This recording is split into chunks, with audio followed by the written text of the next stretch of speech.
Malam ini tidur sana kamu di kandang sapi. Sampai kamu bersujud memohon ampun padaku.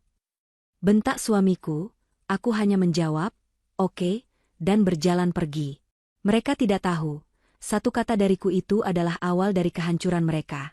Karena, sebelum ceritanya dimulai, silahkan tulis di kolom komentar dari daerah mana saja teman-teman yang menonton cerita ini. Jangan lupa like dan subscribe agar channel ini bisa semakin berkembang dan bisa mempersembahkan cerita yang lebih menarik lagi. Bintang menatap layar laptop di ruang kerjanya. Jam di dinding menunjukkan pukul 11 malam. Rumah besar itu sunyi, namun keheningan itu terasa pecah oleh baris angka yang baru saja ditemukannya di laporan rekening korporat.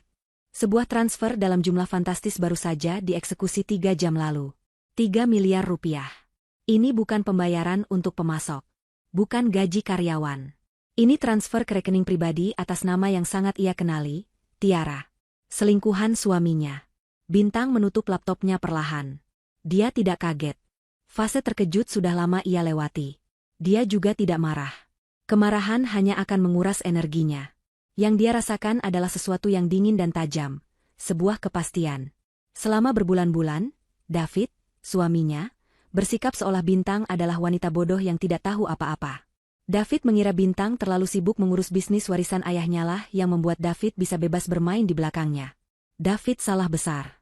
Bintang tahu segalanya. Tapi mengetahui perselingkuhan adalah satu hal. Malam ini, David telah melewati batas. Dia tidak hanya mengkhianati pernikahan mereka, dia telah melakukan pencurian.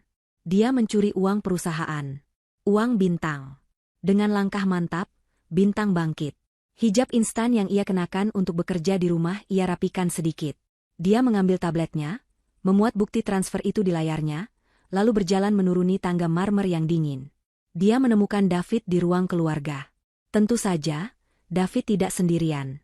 Ibu Ratih, ibu mertuanya, duduk di sofa bludru termahal, menikmati pijatan kaki dari putra kesayangannya. Ibu Ratih memang sering menginap tanpa diundang, selalu memposisikan diri sebagai ratu di rumah yang bukan miliknya. David, panggil Bintang. Suaranya tenang, namun cukup tajam untuk menghentikan tawa mereka berdua. David mendongak. Senyum di wajahnya langsung luntur melihat ekspresi istrinya. Apa? Aku sedang sibuk, katanya ketus, melirik ibunya. Sibuk apa? Bintang berjalan mendekat. Dia tidak membuang waktu. Dia menyodorkan layar tablet itu ke depan wajah David. Sibuk mentransfer 3 miliar ke rekening Tiara? Hening. Udara di ruangan itu terasa membeku. Ibu Ratih berhenti tertawa, matanya menyipit. David menatap layar itu, lalu menatap Bintang. Wajahnya memerah, bukan karena malu, tapi karena amarah. Kamu memata-matai aku, bentak David. Dia berdiri, menjulang di depan Bintang. Ini rekening perusahaan, David. Perusahaanku. Aku tidak perlu memata-matai rekeningku sendiri, jawab Bintang datar. Beraninya kamu. Ibu Ratih ikut berdiri. Jarinya menunjuk lurus ke wajah Bintang. Beraninya kamu menuduh suamimu sendiri. David, ini pasti salah paham. Jelaskan pada istrimu yang tidak tahu sopan santun ini. Tidak ada yang salah paham, Bu. David kini berteriak.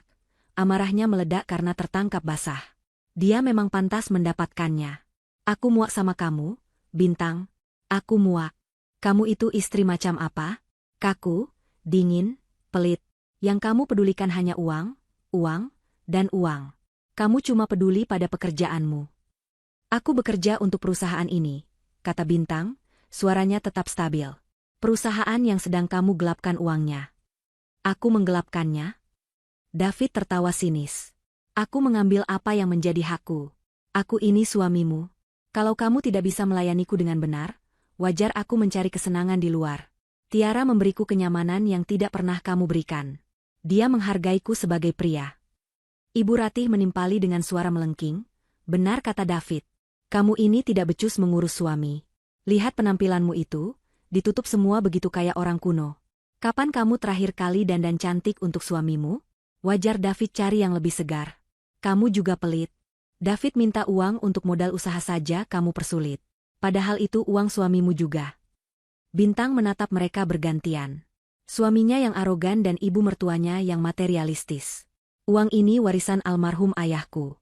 Perusahaan ini milikku. David hanya kupercaya untuk menjalankan operasional harian. Dan dia menyalahgunakan kepercayaan itu. Penjelasan logis itu adalah kesalahan terbesar bintang malam itu. Itu adalah bensin yang menyiram api kemarahan David. David tidak tahan melihat bintang tetap tenang. Dia tidak tahan melihat bintang memegang kendali.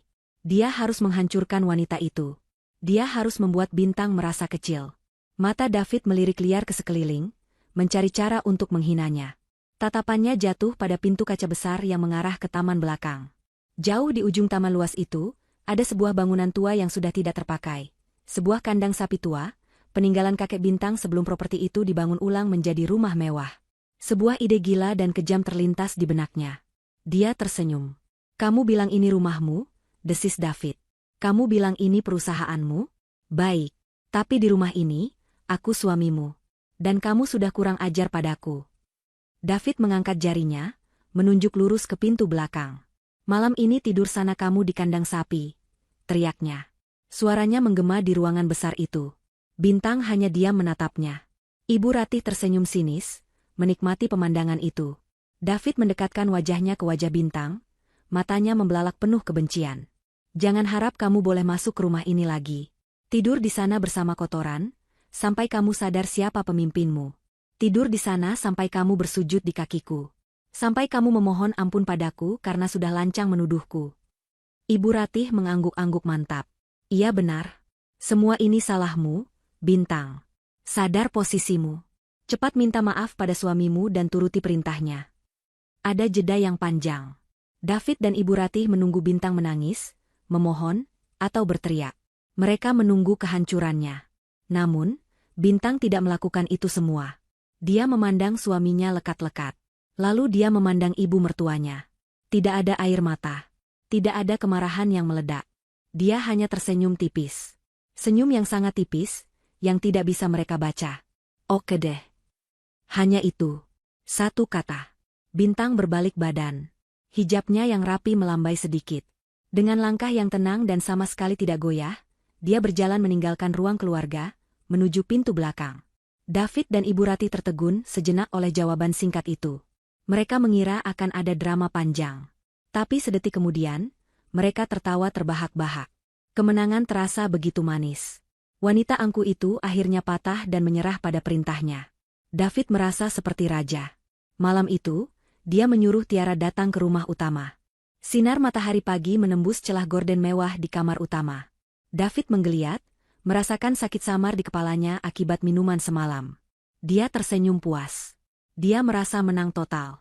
Dia telah menghina Bintang, mengambil uangnya, dan membawa selingkuhannya tidur di ranjang istrinya sendiri. Di sampingnya, Tiara ikut menggeliat. "Pagi, sayang," desah Tiara manja, memeluk lengan David. "Pagi," balas David singkat. Dia menepuk punggung Tiara. "Tunggu sini. Aku mau kopi." David bangkit dari tempat tidur. Insting pertamanya adalah berteriak. "Bintang," teriaknya ke arah pintu. "Kopi. Cepat buatkan aku kopi." Hening. Tidak ada jawaban. Tidak ada suara langkah kaki terburu-buru di luar pintu. David berdecak kesal. Dia pasti masih di kandang sapi itu. Bagus. Biar dia kapok. Mungkin dia pingsan kedinginan. Itu lebih bagus lagi. "Bintang. Jangan tuli kamu. Bawa kopiku sekarang." Teriaknya lagi, lebih keras. Tetap hening. "Sialan," gumam David.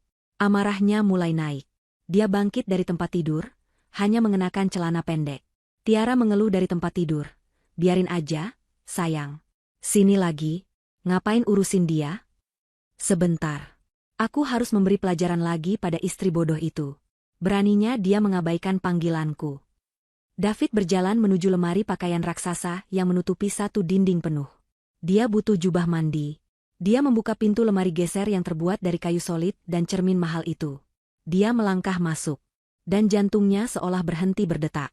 Sisi kirinya, tempat pakaian-pakaian bermerek miliknya tergantung rapi, masih penuh. Sisi kanannya kosong. Kosong. Bukan kosong seperti sedang dicuci. Tapi kosong melompong.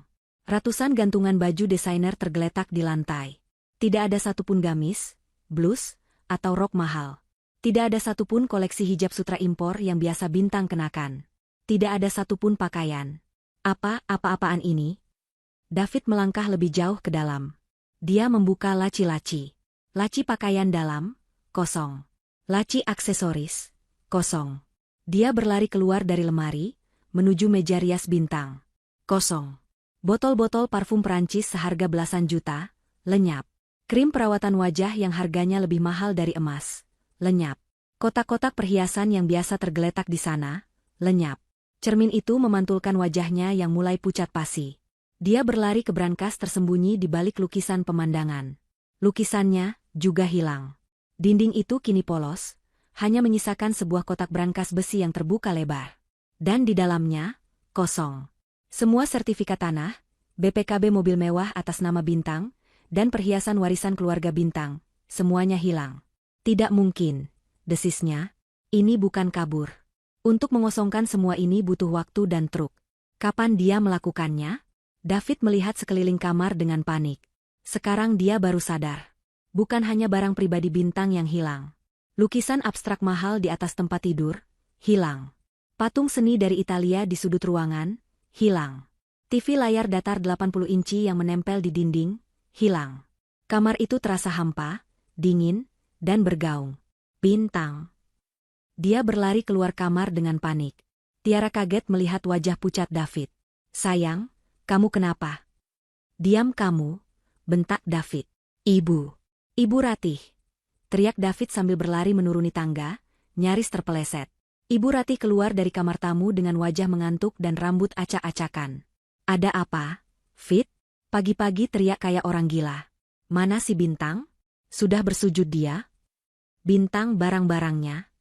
David tidak bisa menyelesaikan kalimatnya. Nafasnya terengah-engah. Kenapa? Dia bawa koper? Mau kabur ke rumah orang tuanya yang sudah mati itu. Ibu Ratih tertawa. Bagus. Biar dia tahu rasa. Bukan, Bu. Bukan koper. Semuanya hilang. Perabotan. Lukisan. Semua barang dia. Mata Ibu Ratih membelalak. Tanpa berkata apa-apa lagi, mereka berdua berlari ke ruang kerja Bintang di lantai 1. David bahkan tidak perlu membuka pintunya, dia langsung mendobraknya. Ruangan itu adalah pusat syok terbesar. Jika kamar tidur tadi hampa, maka ruangan ini adalah kerangka. Ruang kerja Bintang adalah jantung dari seluruh bisnisnya. Sekarang, ruangan itu seperti telah dijarah habis-habisan. Rak buku setinggi langit-langit yang dulu penuh dengan buku bisnis dan file-file penting, kini kosong. Komputer server, laptop, printer canggih, mesin faks, semua lenyap. Tumpukan file-file kontrak tebal, sertifikat perusahaan, tidak ada satupun yang tersisa. Hanya tersisa satu meja mahoni besar di tengah ruangan. Meja itu terlalu berat untuk diangkut dalam waktu singkat. Dan di atas meja yang kosong dan mengkilap itu, tergeletak selembar kertas putih bersih. Sebuah amplop. David berjalan mendekat, kakinya terasa seperti jeli. Ini bukan kabur. Ini terencana. Ini adalah pembongkaran yang sistematis. Ibu Ratih mencengkeram lengan putranya, merasakan lengan itu gemetar hebat. Apa itu, David? Apa itu? Bisiknya, suaranya ikut bergetar. David menelan ludah. Udara di ruangan itu terasa berat. Tangannya gemetar hebat saat dia mengulurkan tangan untuk mengambil amplop yang akan menghancurkan hidupnya itu. Tangan David gemetar begitu hebat, hingga dia kesulitan merobek amplop itu. Kertas putih itu terasa kaku dan dingin di jarinya. Ibu Ratih berdiri begitu dekat di belakangnya, hingga David bisa mendengar napasnya yang terengah-engah dan penuh ketakutan. Tiara, yang baru saja tiba di ruang kerja, bersandar di kusen pintu, masih dengan piyama sutranya, memandang pemandangan itu dengan campuran kebingungan dan kejengkelan. Apa itu? Surat cinta? Cibir Tiara, mencoba mencairkan suasana yang ganjil. David tidak menjawab. Dia akhirnya berhasil mengeluarkan selembar kertas yang terlipat rapi dari dalam amplop. Itu bukan surat tulisan tangan.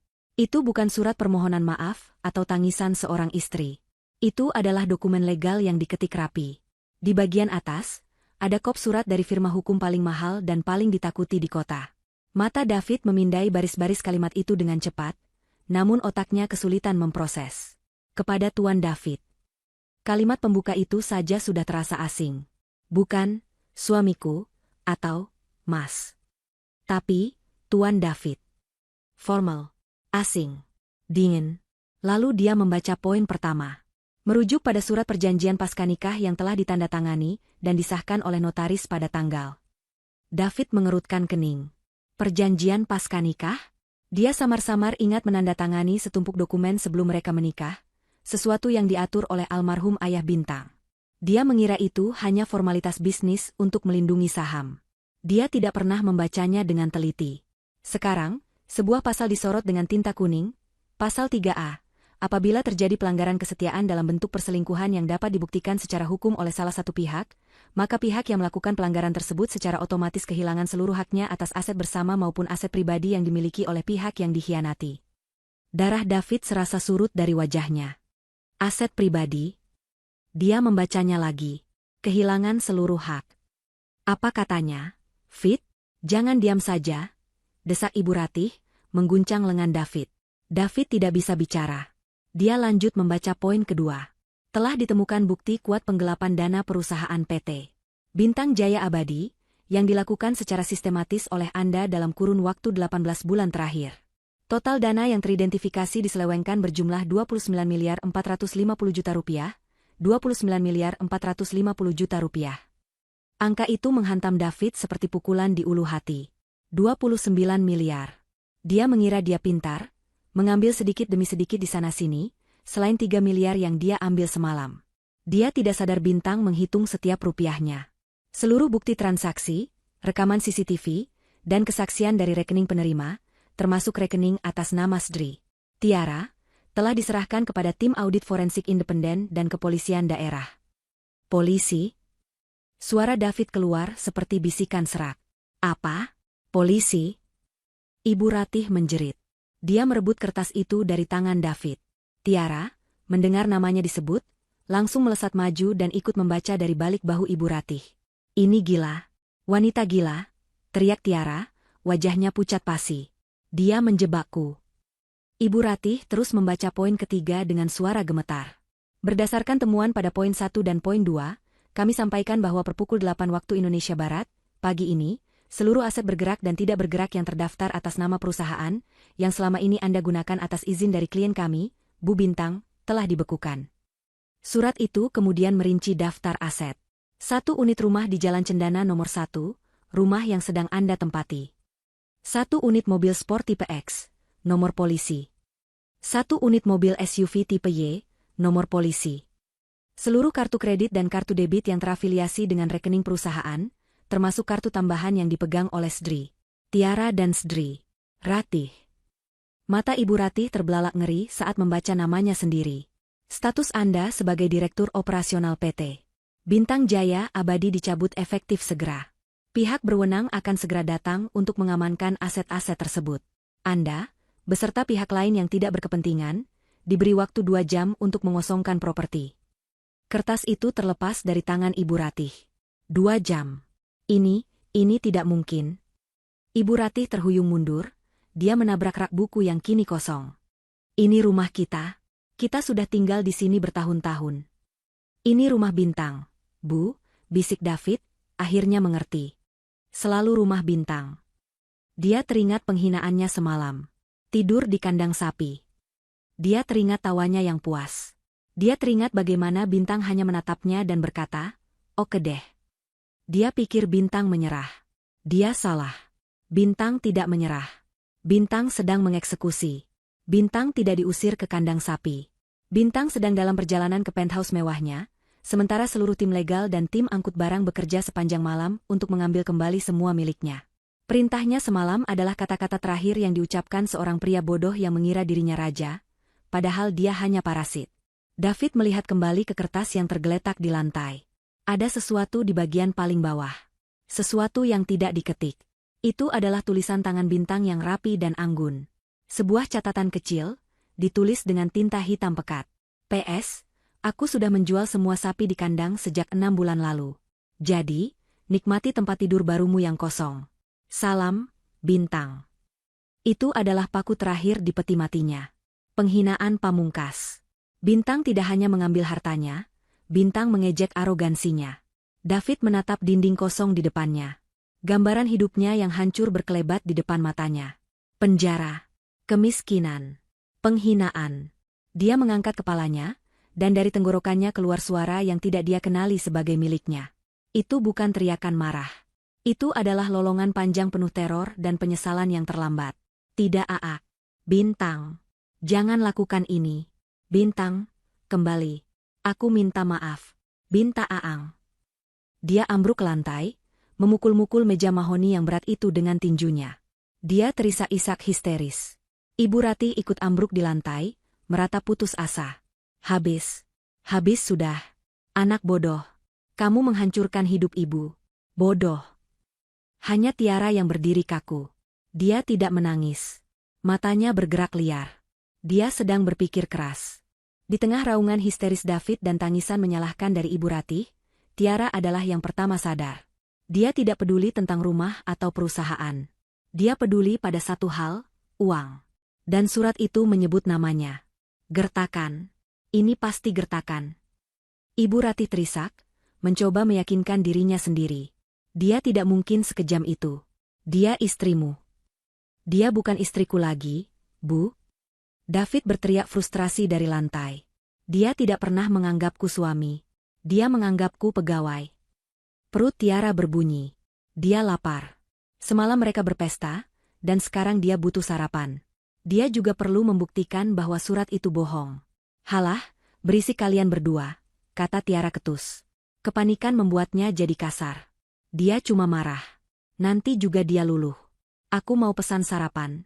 Aku tidak bisa berpikir kalau lapar. Tiara menyambar ponselnya dari saku jubah tidurnya. Dia membuka aplikasi pesan antar makanan favoritnya. Aplikasi yang terhubung langsung dengan kartu kredit hitam tak terbatas yang diberikan David padanya. Dia akan memesan sarapan paling mewah. Salmon Benedict, croissant almond, jus stroberi impor. Dia sengaja memilih menu seharga lebih dari 2 juta rupiah. Untuk membuktikan bahwa dia masih memegang kendali. Kalian mau apa? Tanyanya sinis pada David dan Ibu Ratih. Mereka berdua terlalu sibuk dengan kepanikan mereka untuk menjawab. Tiara mendengus dan menekan tombol, bayar. Ponselnya memproses sejenak. Tiara mengetukkan kakinya dengan tidak sabar. Lalu, sebuah notifikasi merah muncul di layar. Transaksi ditolak. Mata Tiara membelalak. Apa-apaan ini? Aplikasinya pasti error. Gumamnya. Dia mencoba lagi. Transaksi ditolak.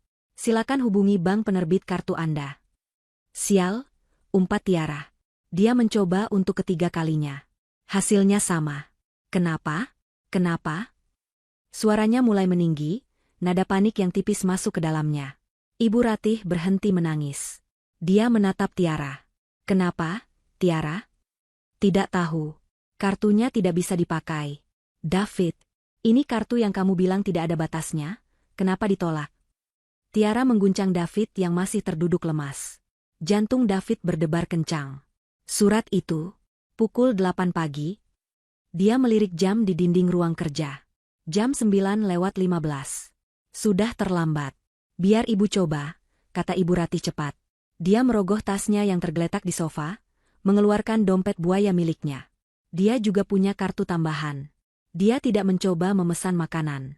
Dia mencoba melakukan hal yang lebih sederhana, membeli token listrik prabayar lewat aplikasi banknya. Dia memasukkan nomor ID pelanggannya. Dia memasukkan PIN. Dia menekan, bayar. Transaksi gagal. Kartu Anda telah diblokir. Dompet itu terlepas dari tangan Ibu Ratih. Ini nyata. Ini bukan gertakan. Mereka benar-benar terputus. David. Ibu Ratih menatap putranya dengan mata kosong. Kartu ibu juga. Kenyataan itu menghantam mereka bertiga seperti truk. Mereka terperangkap di rumah raksasa ini tanpa uang sepeser pun. David, dengan sisa tenaga, merangkak ke tempat ponselnya terlempar dan hancur berkeping-keping. Dia mengambil kartu SIM-nya, lalu merebut ponsel dari tangan Tiara. Hei, itu ponselku, protes Tiara. David mengabaikannya. Dia memasukkan kartu SIM-nya ke ponsel Tiara. Dengan tangan gemetar, dia membuka aplikasi bank di ponsel itu dan masuk rekening pribadinya. Bukan rekening perusahaan, tapi rekening gajinya. Dia menatap layar itu. Saldo, Rp1.250.450. Itu adalah sisa gaji resminya sebagai direktur, jumlah yang menyedihkan dibandingkan gaya hidupnya.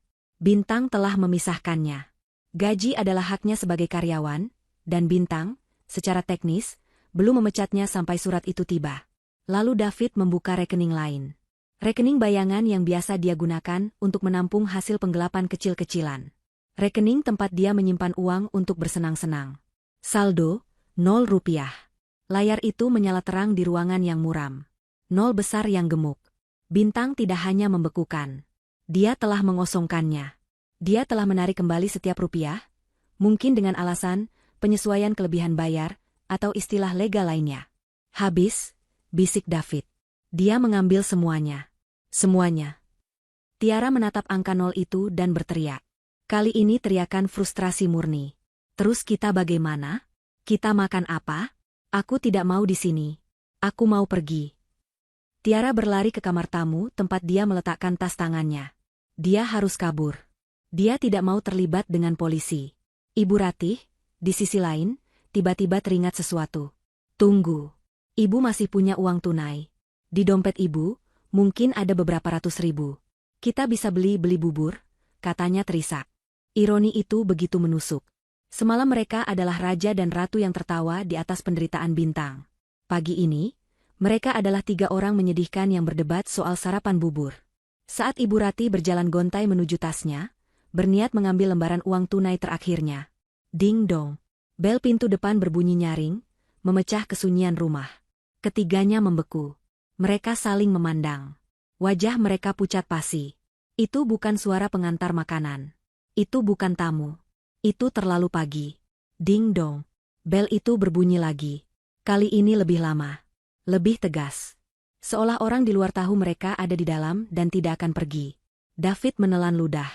Kakinya terasa berat seperti timah saat dia berjalan keluar dari ruang kerja, melintasi aula depan yang luas. Dia berhenti di depan panel interkom video di dinding. Tangannya gemetar saat menekan tombol view. Layar kecil itu menyala. Di depan gerbang besi tempa yang menjulang tinggi, tidak ada Bintang. Di sana berdiri 3 pria berbadan tegap yang mengenakan kemeja safari seragam. Di depan mereka, berdiri seorang pria berwajah datar dengan kemeja batik rapi, memegang map tebal. Di belakang mereka, di jalanan, David bisa melihat pantulan lampu biru dari mobil polisi dan siluet besar sebuah truk derek. Pria berbatik itu menatap lurus ke kamera, seolah dia tahu David sedang menonton. Dia menekan tombol bicara. Suaranya terdengar jelas dan dingin melalui speaker intercom. Selamat pagi. Kami dari tim kuasa hukum PT Bintang Jaya Abadi. Kami di sini untuk memulai proses penyitaan aset atas nama Tuan David. David menatap layar intercom, matanya kosong. Suara pria berbatik itu terdengar lagi, lebih tajam kali ini. Tuan David, kami tahu Anda di dalam. Jika Anda tidak kooperatif, kami terpaksa masuk dengan paksa. Kami didampingi oleh aparat. Di belakang pria itu, seorang petugas polisi melangkah maju ke dalam jangkauan kamera, mengangguk singkat. Pilihan David telah hilang. Ini salah paham. Bisik David ke intercom, suaranya parau. Tidak ada salah paham, Tuan, jawab suara itu. Semua sangat jelas. Tolong buka gerbangnya. Dengan kaki yang terasa seperti dicor beton, David menekan tombol pembuka gerbang. Gerbang besi tempa yang besar itu bergeser terbuka dengan desisan hidrolik yang pelan. Suara yang biasanya menyambut kemewahan, kini terdengar seperti pintu sel penjara yang terbuka. Tim itu tidak menunggu. Mereka masuk dengan cepat dan efisien. Pria berbatik itu, yang memperkenalkan diri sebagai Rahmat dari tim kuasa hukum, berjalan lurus ke arah David di pintu utama. Ibu Ratih dan Tiara membeku di belakangnya. Tuan David, Ibu Ratih, dan Nona Tiara, kata Rahmat, suaranya datar, matanya memindai mereka bertiga dengan tatapan dingin. Seperti yang tertera di surat, Anda harus segera mengosongkan properti ini. Anda tidak diizinkan membawa apapun selain pakaian pribadi Anda. Anda masing-masing diizinkan membawa 1 koper. 1 koper. Ibu Ratih menjerit. Pakaianku harganya ratusan juta. Tasku. Perhiasanku. Semua tas, perhiasan, dan barang mewah yang dibeli menggunakan dana perusahaan atau kartu kredit perusahaan adalah aset yang disita. Jelas Rahmat tanpa emosi. Dia memberi isyarat kepada 3 pria berbadan tegap di belakangnya. Tolong awasi mereka saat berkemas. Pastikan tidak ada aset perusahaan yang terbawa. Ini adalah penghinaan tertinggi. Bukan hanya diusir, tapi diawasi seperti pencuri. Kalian tidak bisa melakukan ini, pekik Tiara. Kami bisa, dan sedang melakukannya, Nona, balas Rahmat. Anda punya waktu 30 menit. 30 menit. Untuk mengemas sisa hidup mereka. Pemandangan itu kacau balau. David bergerak seperti robot. Dia kembali ke kamar utama yang kini terasa asing, membuka sisi lemarinya, dan mulai melemparkan kemeja dan celana ke dalam koper kabin. Dia tidak peduli apa yang dia ambil. Pikirannya kosong. Kekacauan sesungguhnya terjadi pada kedua wanita itu. Ibu Ratih berlari ke kamarnya, mencoba menyembunyikan gelang berliannya di dalam saku daster. Salah satu petugas keamanan berdeham keras di ambang pintu. Letakkan kembali, Bu. Di atas meja rias. Ini milikku. Aku membelinya. Dengan kartu kredit tambahan dari Tuan David, yang terhubung ke rekening perusahaan, Bu. Itu milik perusahaan. Ibu Ratih menangis meraung-raung, terpaksa meletakkan gelang itu. Dia akhirnya hanya bisa memasukkan beberapa daster dan pakaian lamanya ke dalam koper. Tiara lebih pragmatis. Dia tahu perhiasan dan tasnya akan diambil. Dia fokus pada pakaian. Gaun-gaun desainer yang dia kumpulkan dia masukkan paksa ke dalam koper. Merobek beberapa di antaranya karena terburu-buru. 20 menit kemudian, mereka bertiga didorong, tidak secara fisik tetapi secara mental, keluar dari pintu depan. Mereka berdiri di teras marmer yang megah itu untuk terakhir kalinya. Rahmat dan timnya segera mengganti kunci pintu utama. Sebuah segel besar ditempelkan di pintu. Aset ini dalam penyitaan. Saat itulah mereka menyadari sesuatu yang lebih buruk. Para tetangga. Kompleks perumahan elit itu biasanya sepi di pagi hari. Tapi tidak hari ini. Suara teriakan Ibu Ratih dan kedatangan mobil polisi serta truk derek telah menarik perhatian. Di seberang jalan, di balik gerbang rumah-rumah mewah lainnya, para tetangga berkumpul. Mereka tidak menonton dengan prihatin. Mereka menonton dengan ponsel di tangan. Kamera-kamera itu menyala. Merekam. Beberapa bahkan melakukan siaran langsung. Ya Tuhan, itu Bu Ratih. Lihat, itu David. Bukannya dia direktur? Itu perempuan simpanannya kan? Yang namanya Tiara? Diusir? Mereka diusir. Bisikan-bisikan itu terdengar jelas di udara pagi yang tenang. David, Ibu Ratih, dan Tiara kini berdiri di trotoar di luar gerbang rumah mereka sendiri. 3 koper tergeletak di samping mereka. Mereka adalah tontonan. Ini semua gara-gara kamu. Tiara adalah yang pertama meledak. Dia tidak lagi memanggil, sayang. Dia menunjuk wajah David. Kamu bilang kamu kaya raya. Kamu bilang kamu yang punya segalanya. Kamu pembohong. Jaga mulutmu, perempuan murahan. Bentak Ibu Ratih, rasa malunya berubah menjadi amarah. Kalau bukan karena kamu, anakku tidak akan begini. Kamu yang menggodanya. Kamu yang morotin dia. Aku morotin dia? Tiara tertawa histeris. Dengar itu. Dia tidak punya apa-apa untuk diporoti. Dia cuma parasit yang hidup dari uang istrinya. Dan kamu. Tiara menunjuk Ibu Ratih. Kamu juga sama. Menikmati uang menantumu tapi menghinanya setiap hari. Kalian berdua menjijikan. Pertengkaran itu semakin keras. Mereka saling mendorong di trotoar. Para tetangga semakin asyik merekam. David hanya diam. Dia terduduk lemas di atas kopernya. Pandangannya kosong. Dia melihat ke jalan. Truk derek besar itu kini sedang memposisikan diri di depan mobil sport merah kesayangannya. Mobil yang selalu ia banggakan. Simbol statusnya. Dia melihat rantai tebal dikaitkan ke roda depannya. Saat itulah Tiara berhenti berdebat dengan Ibu Ratih. Dia menatap David yang terduduk seperti orang bodoh. Dia menatap mobil yang sedang ditarik. Dia melihat masa depannya yang mewah hancur berkeping-keping. Semua pengorbanannya sia-sia. Kemarahan, rasa jijik, dan keputusasaan memuncak dalam dirinya.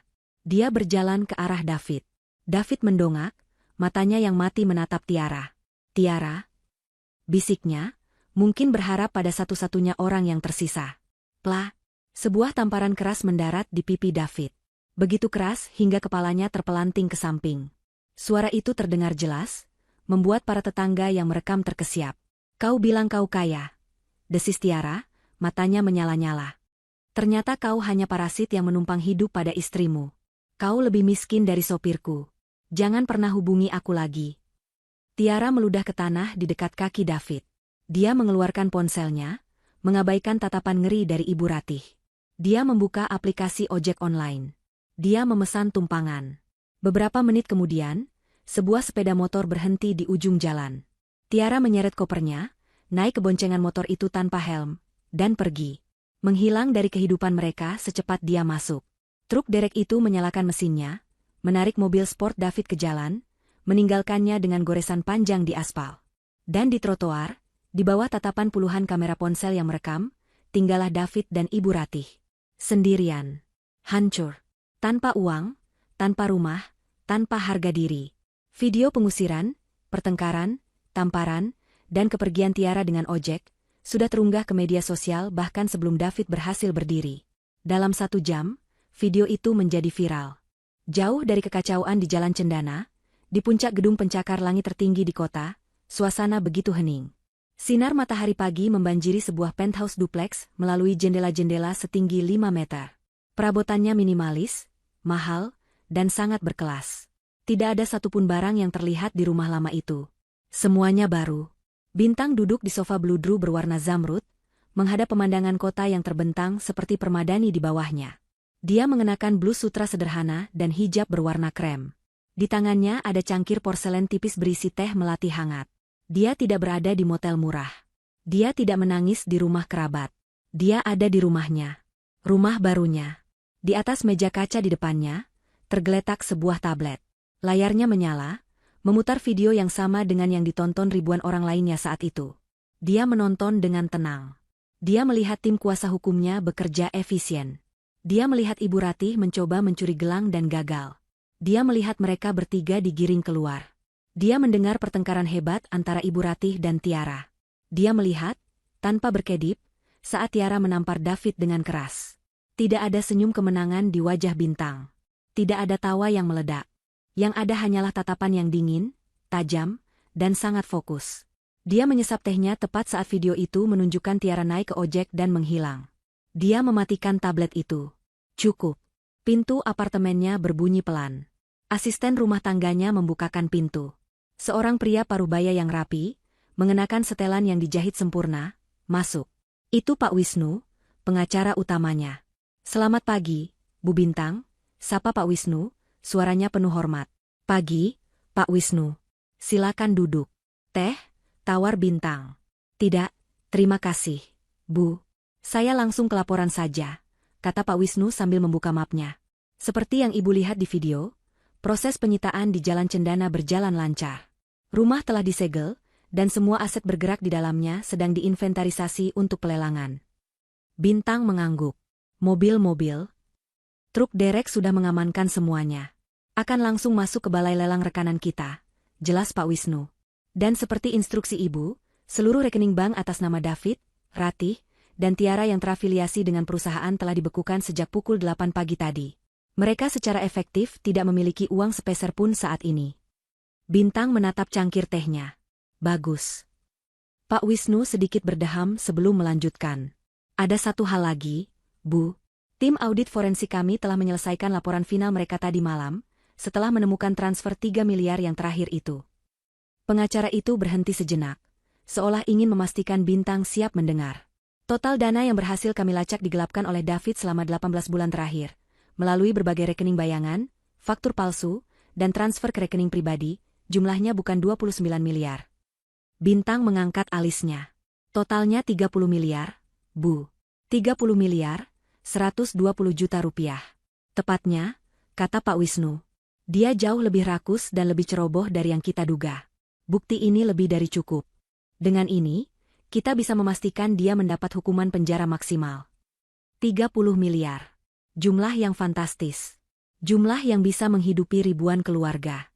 Dan suaminya mencurinya untuk dihamburkan bersama selingkuhannya dan ibunya. Bintang meletakkan cangkirnya. Keheningan menyelimuti ruangan. Pak Wisnu menunggu instruksi. Proses pidananya sudah didaftarkan? Tanya Bintang pelan. Sudah, Bu. Surat panggilan kepolisian akan segera dilayangkan.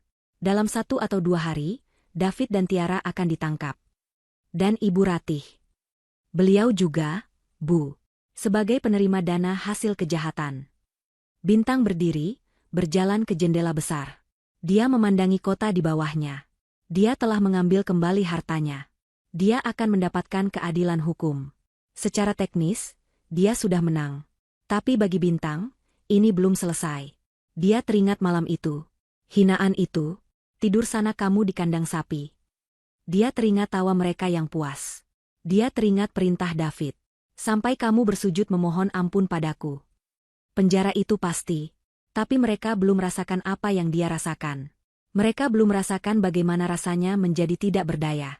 Bagaimana rasanya direndahkan sampai ke titik terendah. Bintang berbalik menghadap pengacaranya. Matanya yang tenang kini berkilat dengan resolusi yang dingin. Bagus, kata Bintang. Proses hukum biarkan berjalan sebagaimana mestinya. Dia berhenti sejenak, lalu melanjutkan. Sekarang, lanjutkan ke rencana B. Pak Wisnu sedikit terkejut. Rencana B, Bu? Ya, kata Bintang. Saya mau mereka merasakan bagaimana rasanya tidak punya apa-apa. Saya mau mereka merasakan bagaimana rasanya kelaparan. Sebelum polisi menangkap mereka, biarkan mereka hidup di luar sana selama beberapa hari tanpa 1 rupiah pun. Biarkan mereka merasakan bagaimana rasanya menjadi tikus got. David dan Ibu Ratih berdiri terpaku di trotoar. Raungan mesin truk derek yang membawa mobil sport David perlahan menjauh, meninggalkan keheningan yang memekakan telinga. Para tetangga masih menonton dari balik gerbang mereka. Beberapa bahkan tertawa. Video tamparan Tiara sudah mulai beredar di grup-grup WhatsApp kompleks. Ibu, kita kemana? Suara David akhirnya terdengar, lirih dan pecah. Ibu Ratih menatap putranya. Wajahnya yang biasa dipoles riasan tebal kini pucat dan kotor oleh jejak air mata. Kebencian berkilat di matanya. Kemana? Kamu tanya kita kemana? Kamu yang membawa kita ke sini, David. Dia tidak berteriak. Dia berdesis, seperti ular. Sekarang kita harus pergi dari sini. Aku tidak mau mati malu ditonton orang-orang ini. Ibu Ratih memegang tas tangannya erat-erat. Dia ingat dia masih punya sedikit uang tunai di dompetnya. Sisa uang belanja yang dia ambil dari laci dapur kemarin. Mungkin sekitar 500.000 rupiah. David terlalu syok untuk bergerak. Ibu Ratihlah yang meraih gagang koper bututnya. Berdiri, David. Berdiri. Jangan jadi patung. Kamu mau kita tidur di jalanan? Terdorong oleh racun dalam suara ibunya, David bangkit. Dia mengambil kopernya. Mereka tidak bisa memesan taksi. Bukan hanya karena mereka tidak punya uang di rekening, tapi karena mereka tidak mau ada sopir yang mengenali mereka. Jadi, mereka mulai berjalan. 2 orang yang semalam tidur di ranjang seharga ratusan juta, kini berjalan kaki menyeret koper mereka keluar dari gerbang kompleks perumahan mewah. Petugas keamanan di pos jaga menatap mereka dengan pandangan campur kasihan dan jijik. Dia tidak membukakan gerbang untuk mereka. Mereka harus keluar lewat pintu kecil di sampingnya. Mereka berjalan di bawah terik matahari yang mulai menyengat. Jalan raya di luar kompleks sangat ramai. Suara klakson dan deru mesin memekakan telinga. Setiap beberapa langkah, seseorang di dalam mobil atau di atas motor menunjuk ke arah mereka. Viralitas video itu bekerja lebih cepat dari yang mereka bayangkan. Itu kan, yang di video? Kasihan. Hahaha, rasain. Itu suaminya Bu Bintang, kan? Katanya selingkuh. David menundukkan kepalanya dalam-dalam. Ibu Ratih mencoba menjaga harga dirinya, berjalan dengan dagu terangkat, tapi bahunya yang merosot menunjukkan kekalahannya. Setelah berjalan hampir 1 kilometer, keringat membasahi pakaian mereka. Ibu Ratih tidak tahan lagi. Kita harus cari tempat. Ibu tidak kuat jalan lagi. Dia melihat sekeliling. Tidak ada teman. Semua teman sosialitanya tinggal di area yang sama. Dia tidak mungkin mengetuk pintu mereka dalam kondisi seperti ini. Dia mengeluarkan ponselnya. Baterainya tinggal 20%. Dia mencoba menelepon beberapa temannya, yang dia anggap paling dekat. Panggilan pertama, ditolak. Panggilan kedua, langsung masuk kotak suara. Panggilan ketiga, diangkat. Halo, Ratih? Aduh, maaf, aku lagi sibuk banget, ya? Nanti aku telepon lagi. Tut. Mereka semua sudah melihat videonya. Tidak ada yang mau berurusan dengan sampah masyarakat. Teman-temanmu tidak ada yang berguna, desis David. Diam kamu, balas Ibu Ratih. Kalau kamu tidak bodoh, kita tidak akan begini. Mereka akhirnya naik angkutan umum, berdesakan dengan penumpang lain yang memandang mereka dengan aneh. Mereka menuju ke satu-satunya tempat yang Ibu Ratih tahu, area di belakang pasar lama, tempat dia dibesarkan sebelum dia menikah dengan almarhum suami pertamanya dan melupakan akarnya. 1 jam kemudian, mereka tiba. Tempat itu adalah kebalikan dari Jalan Cendana. Ganggang sempit, becek, dan berbau comberan. Rumah-rumah berdempetan seperti kotak korek api. Ini adalah wilayah kumuh. Ibu Ratih, dengan sisa harga dirinya, menemukan seorang penjaga indekos. Dengan uang Rp300.000, mereka mendapatkan sebuah kamar kontrakan petak. Ruangan itu, ya Tuhan, ukurannya hanya 3 kali 3 meter. Dindingnya terbuat dari triplek tipis yang catnya sudah mengelupas. Hanya ada satu jendela kecil di dekat langit-langit yang tidak bisa dibuka. Pengap, panas.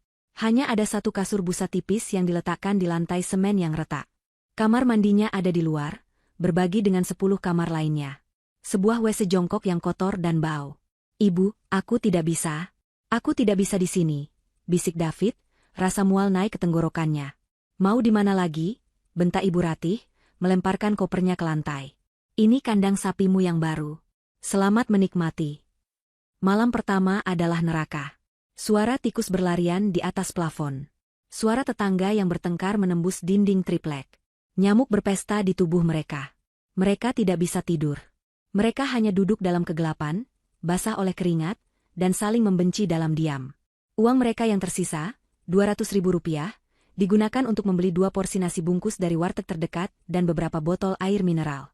Itu adalah makanan pertama mereka sebagai orang miskin. Nasi pera, tempe orek yang dingin, dan sambal. Ibu Ratih menangis saat suapan pertama. Bintang pasti sedang menertawakan kita, isaknya. Ini semua salahmu, Bu. David akhirnya meledak. Kalau ibu tidak terus-menerus meracuniku. Kalau ibu tidak terus bilang aku berhak atas uangnya. Kalau ibu tidak mendukungku membawa Tiara ke rumah.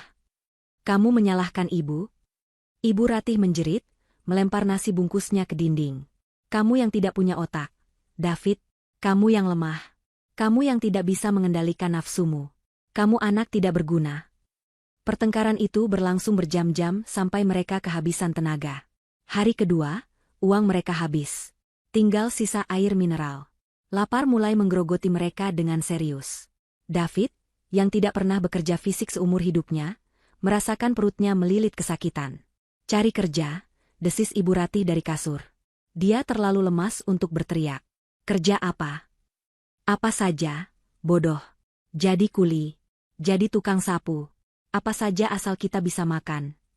David, didorong oleh rasa lapar yang akut, keluar dari kontrakan petak itu.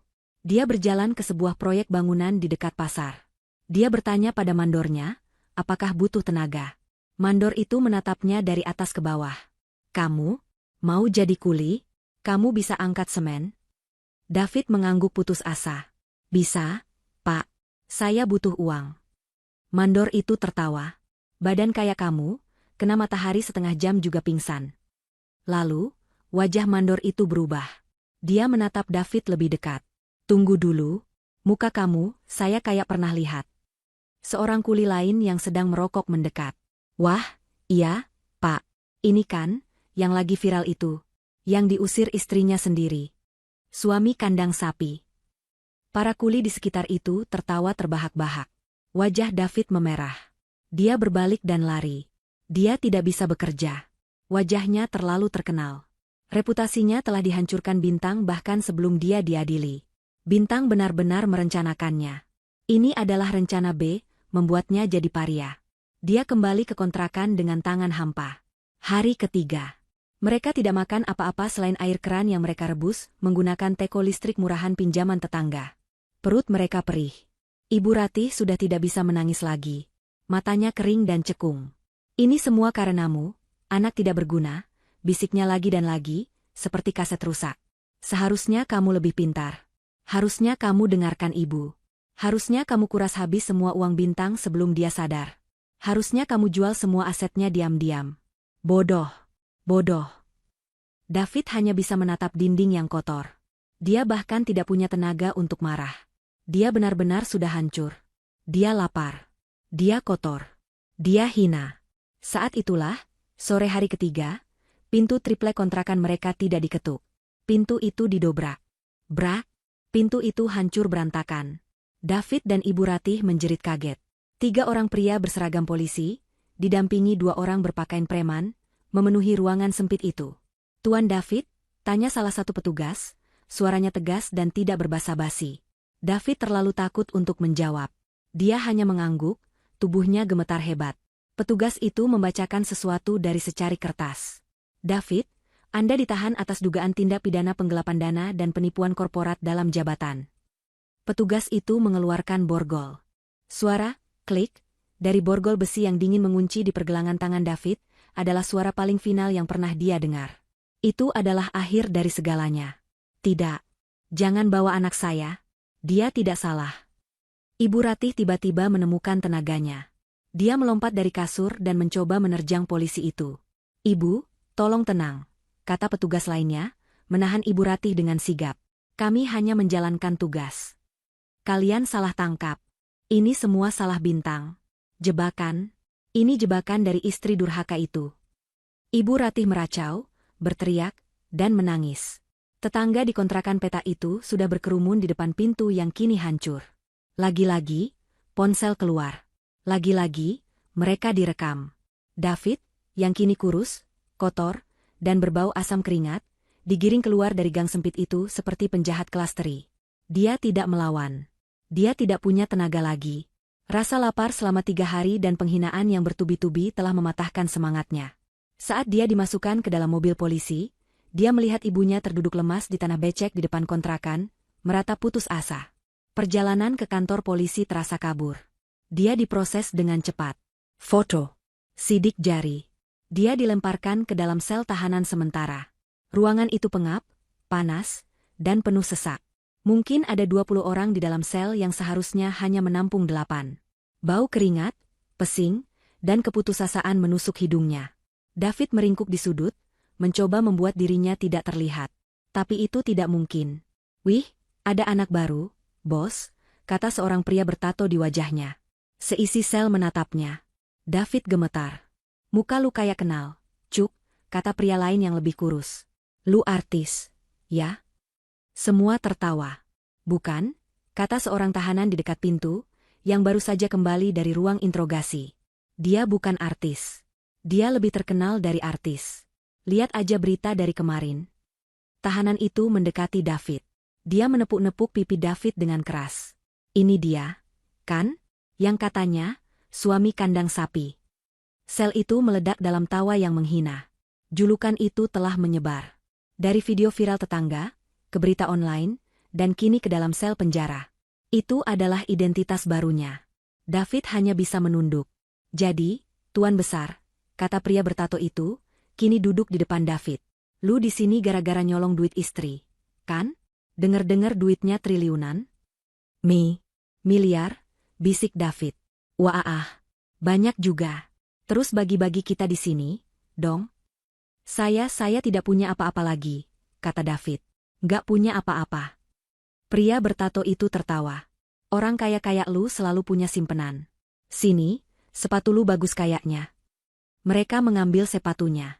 Mereka mengambil sisa uang receh di kantongnya. Malam itu, saat jatah makan datang, nasi cadong dengan sepotong ikan asin, makanannya dirampas sebelum dia sempat menyentuhnya.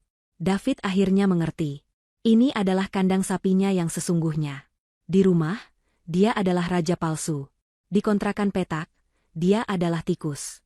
Di sini, di penjara, dia adalah makanan tikus. Dia berada di dasar rantai makanan. Dihina, lapar, dan tidak berdaya. Persis seperti yang Bintang rencanakan. Sementara itu, di luar, Ibu Ratih menghadapi nerakanya sendiri. Setelah David dibawa, pemilik kontrakan mengusirnya.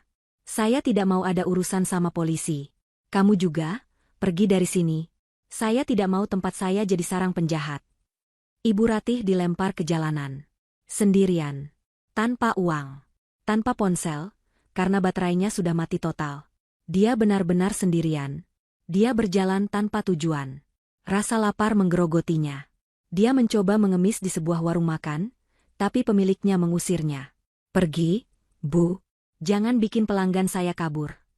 Malam tiba. Dia tidur di emperan toko yang sudah tutup, beralaskan koran bekas. Dingin, lapar, dan ketakutan. Untuk pertama kalinya dalam hidupnya, dia merasakan teror yang sesungguhnya. Pagi harinya, dia terbangun dengan satu tekad. Dia harus menjual sesuatu. Dia masih punya tasnya. Bukan tas desainer asli, karena semua yang asli sudah disita. Ini adalah tas palsu berkualitas tinggi yang dia beli di Mangga 2, tapi masih terlihat bagus. Dia berjalan terhuyung-huyung ke pasar loak. Dia menemukan sebuah lapak yang menjual tas-tas bekas. "Bu, mau jual ini?" katanya lirih, menyodorkan tas itu. Penjual, seorang wanita parubaya yang galak, mengambil tas itu. Membolak-baliknya. "Ini palsu," katanya singkat. Tapi ini bagus. "Saya beli 500.000 dulu, mohon Ibu Ratih." "Palsu, ya palsu." "Saya ambil 50.000, kata si penjual. 50.000? "Bu, tolong. 100.000 saja. Saya belum makan 2 hari, isak Ibu Ratih." Harga dirinya sudah lenyap. Si penjual mendengus. "Ya sudah, 75. Ambil atau pergi." "Saya ambil," kata Ibu Ratih cepat, takut si penjual berubah pikiran. Saat dia menunggu si penjual mengambil uang dari laci, matanya tertuju pada sebuah televisi 14 inci yang menyala di warung kopi sebelah lapak. Televisi itu sedang menyiarkan berita kriminal siang hari. Sebuah wajah yang sangat dia kenali muncul di layar. Bukan David. Bukan Bintang. Wajah Tiara. Tapi Tiara terlihat berbeda. Rambut pirangnya yang panjang kini dipotong pendek dan diwarnai hitam legam. Dia tidak memakai riasan. Dia ditangkap. Penyiar berita berkata, polisi akhirnya berhasil menangkap Tiara, selebgram yang diduga menjadi kaki tangan utama dalam kasus penggelapan dana PT Bintang Jaya Abadi. Tiara ditangkap di sebuah salon murah di kawasan Jakarta Barat, saat sedang mencoba mengubah penampilannya untuk melarikan diri. Layar TV menunjukkan Tiara yang diborgol, menangis histeris, dan berteriak, "Saya dijebak. Saya tidak tahu apa-apa. David yang menjebak saya." Uang Rp75.000 diletakkan di tangan Ibu Ratih. Dia menatap uang itu, lalu menatap layar TV. David sudah tertangkap. Tiara sudah tertangkap. Ibu Ratih menelan ludah. Dia sadar, dengan teror yang menusuk jantungnya. Jaring itu sedang menutup. Dan dia adalah ikan terakhir yang tersisa di luar. Beberapa minggu telah berlalu. Hari persidangan itu akhirnya tiba. Ruang sidang utama penuh sesak. Kasus, suami kandang sapi, telah menjadi sensasi nasional. Para jurnalis dan blogger berdesakan di barisan belakang. Kamera mereka siaga, siap mengabadikan setiap detik drama. Di satu sisi ruangan, di kursi terdakwa, duduklah 3 sosok yang hancur. David, Ibu Ratih, dan Tiara. Mereka tidak lagi duduk dengan kesombongan.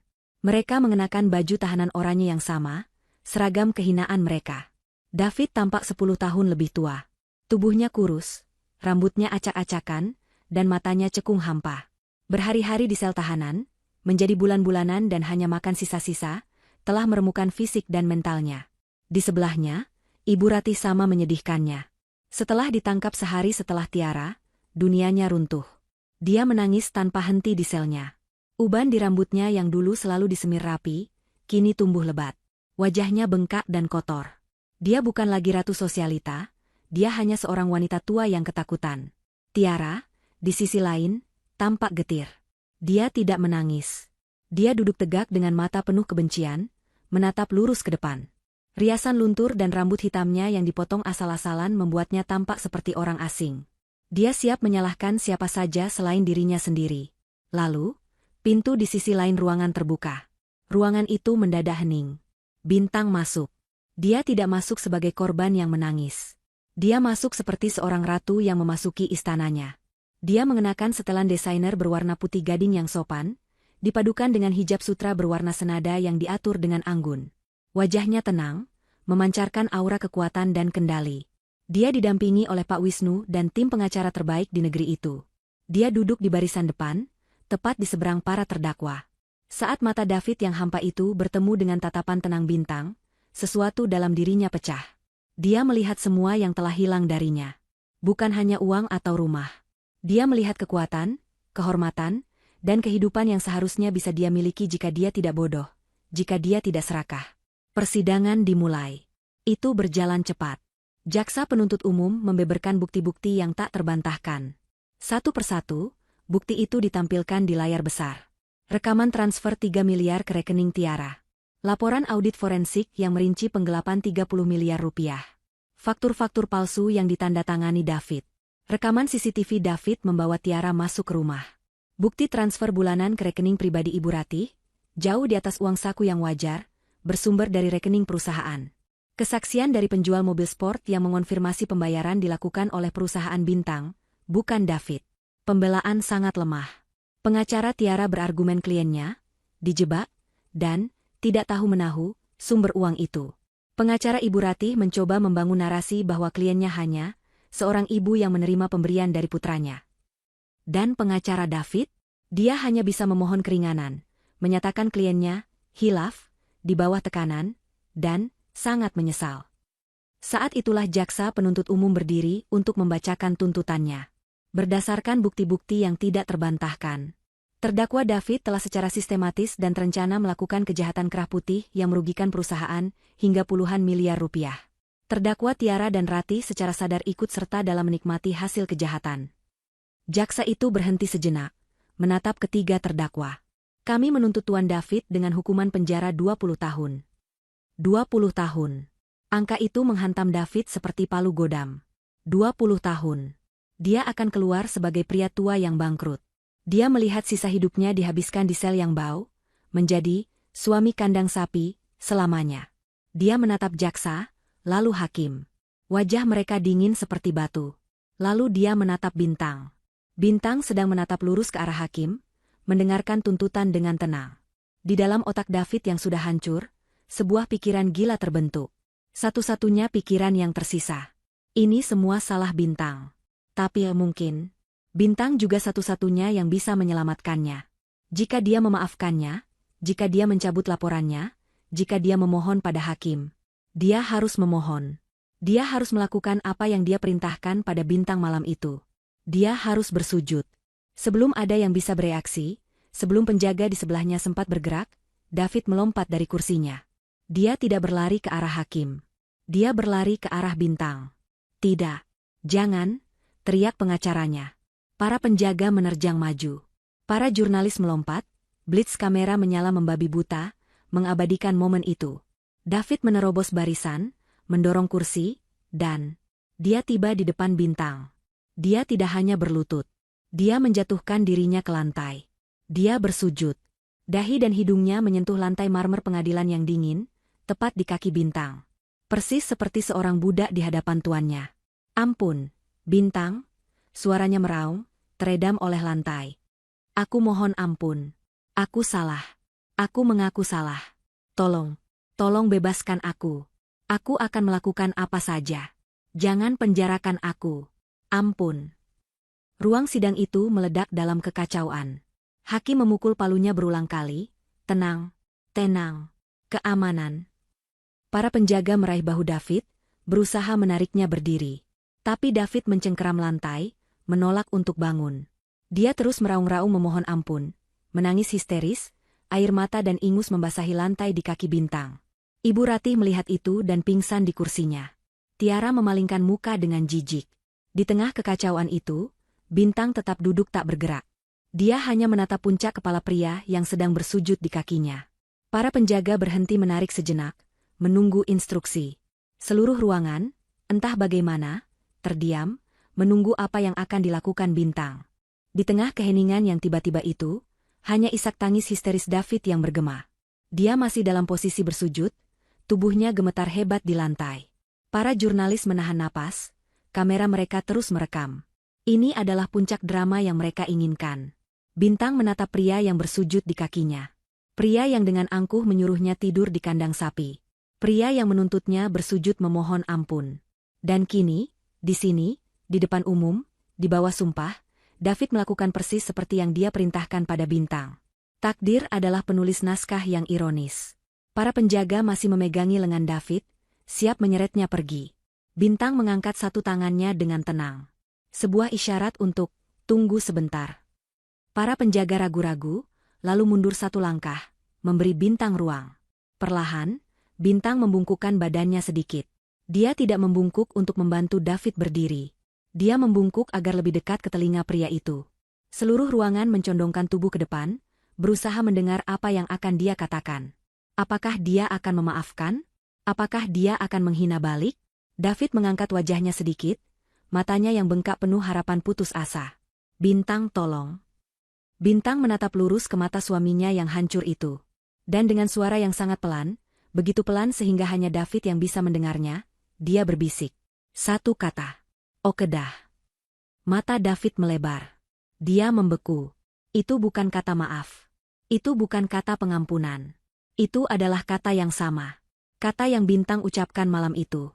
Kata yang dia kira adalah tanda menyerah, tapi ternyata adalah tanda dimulainya perang. Itu adalah gema dari penghinaan terakhirnya, yang kini berbalik menjadi vonisnya. Harapan di mata David padam seketika, digantikan oleh teror murni. Dia baru saja bersujud memohon ampun, dan Bintang baru saja menjawab, "Oh kedah, lanjutkan." Bintang kembali duduk tegak. Dia menatap lurus ke arah hakim, seolah-olah interupsi kecil itu tidak pernah terjadi. Keamanan, bawa terdakwa kembali ke kursinya. Perintah hakim, suaranya dingin. David tidak lagi melawan. Seluruh kekuatannya telah hilang. Dia lemas seperti boneka kain saat para penjaga menyeretnya kembali ke kursi terdakwa. Dia hanya menatap kosong ke depan. Hakim mengetuk palunya. Setelah mempertimbangkan semua bukti, kesaksian, dan drama yang baru saja kita saksikan, yang kami anggap sebagai pengakuan bersalah, majelis hakim memutuskan. Hakim membacakan putusannya. Terdakwa David, terbukti secara sah dan meyakinkan melakukan tindak pidana penggelapan dalam jabatan dan pencucian uang. Menjatuhkan hukuman 15 tahun penjara. Terdakwa Tiara, terbukti secara sah dan meyakinkan turut serta dalam kejahatan pencucian uang. Menjatuhkan hukuman 7 tahun penjara. Terdakwa Ratih, terbukti secara sah dan meyakinkan menikmati hasil kejahatan. Menjatuhkan hukuman 5 tahun penjara. Tok, tok, tok. Palu diketuk. Selesai. Tiara menjerit dan mulai mengumpat. Ibu Ratih, yang baru saja siuman, kembali menangis histeris. David hanya diam, mati rasa. Kata, "Oh kedah," itu terus terngiang di telinganya. Bintang berdiri dengan tenang. Dia tidak tersenyum. Dia hanya mengangguk sekali kepada tim pengacaranya. Dia berjalan keluar dari ruang sidang. Di luar, badai jurnalis langsung menyambutnya. Mikrofon disodorkan ke wajahnya. "Bu Bintang, bagaimana perasaan Anda setelah melihat suami Anda bersujud? Apakah Anda puas dengan hukumannya? Apa yang Anda katakan padanya tadi?" Bintang berhenti sejenak di puncak tangga gedung pengadilan. Dia menatap kerumunan itu. Dengan suara yang jelas dan tenang, dia berkata, "Malam ini, saya akhirnya bisa tidur nyenyak." "Bagaimana dengan permohonan maafnya? Apakah Anda memaafkan mereka?" tanya seorang jurnalis lagi. Bintang tersenyum tipis. Senyum yang sama seperti yang dia berikan di ruang keluarga malam itu. "Sebagai seorang manusia, saya sudah memaafkan mereka," katanya. Suaranya membuat semua orang terdiam. Tapi sebagai seorang pemimpin perusahaan yang bertanggung jawab atas hidup ratusan karyawan, hukum harus ditegakkan. Dia tidak menjawab pertanyaan lain. Dia berjalan menuruni tangga, di mana sebuah mobil Rolls-Royce hitam baru yang mengkilap menunggunya. Sopir membukakan pintu untuknya. Saat dia duduk di kursi kulit yang mewah, Pak Wisnu, yang duduk di seberangnya, bertanya, "Kita kemana sekarang, Bu? Kembali ke kantor?"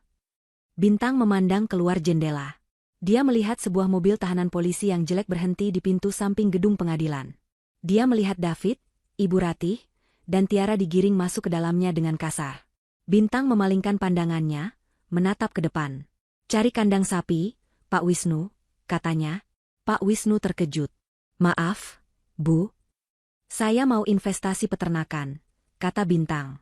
Sebuah senyuman kecil, yang tulus dan bebas, akhirnya muncul di wajahnya. Mobil mewah itu melaju dengan mulus, meninggalkan gedung pengadilan dan masa lalunya yang kelam. Bintang telah menang. Bukan hanya mengambil kembali apa yang menjadi miliknya, tapi dia telah mengubah hinaan terbesarnya menjadi peluang bisnis barunya. Dia menang total.